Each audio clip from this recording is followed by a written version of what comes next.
Just before the Perkins institution closed for the summer, it was arranged that my teacher and I should spend our vacation at Brewster on Cape Road with our dear friend Miss Hopkins. I was delighted, for my mind was full of the prospective joys and of the wonderful stories I had heard about the sea. My most vivid recollection of that summer is the ocean.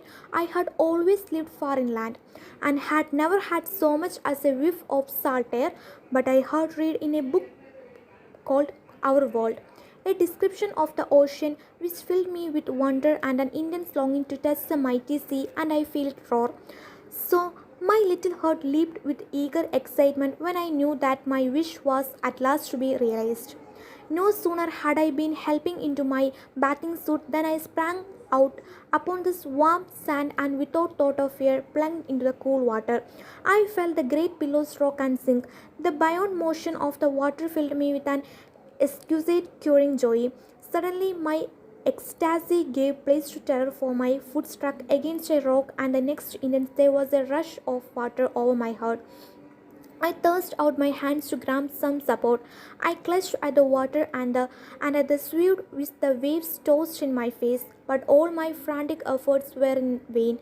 The waves seemed to be playing a game with me and tossed me from one to another in their wild frolic. It was fearful. The good firm earth had slipped from my feet, and everything seemed shut out from this strange, all enveloping element, life, air, warmth, and love.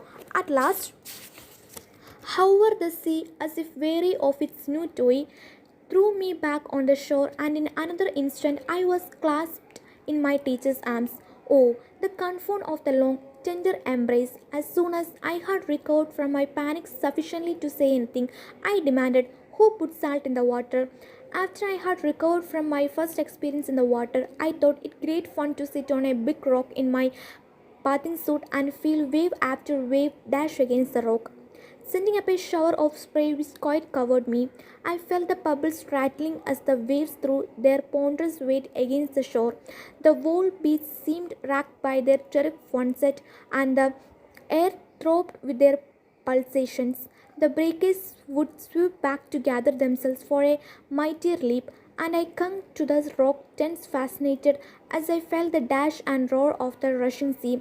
I could never stay long enough on the shore. The tang of the untamed, fresh and free sea air was like a cool, coating toward and the shells and pebbles, and the suit with tiny living creatures attached to it never lost their fascination for me. One day, Miss Selwyn attracted my attention to a strange object which she had captured basking in the chilly water. It was a great horse show crab, the first one I had ever seen. I felt of him, and I thought it strange that he should carry his house on his back. I suddenly occurred to me that he might make a delightful pet. So I seized him by the tail with both hands and carried him home.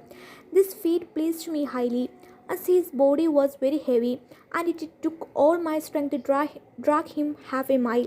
I would not leave Miss Salvian in peace until she had put the crab in a trough near the well, where I was confident he would be secure.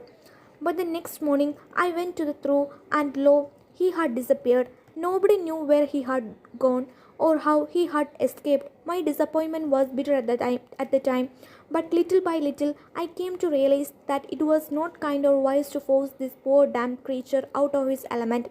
And after a while I felt happy in the thought that perhaps he had returned to the sea.